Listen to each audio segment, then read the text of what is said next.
आज पौर्णिमा आहे. अक्कलकोटच्या पवित्र भूमीत भक्तीचा महासागर उसळून आला आहे.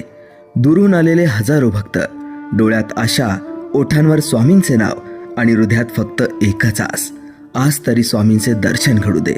कोणी दर्शनासाठी व्याकुळ आहे, कोणी महाप्रसादाच्या एका घासात स्वामींची कृपा शोधतोय. थोडंसं अन्नदान असलं तरी त्या मागची भावना अमाप आहे.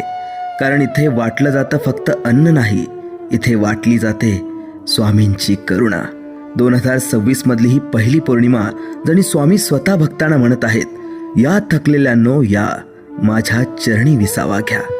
स्वामी भक्त हो, भक्ती, सेवा आणि कृपेचा अद्भुत संगम म्हणजे स्वामी.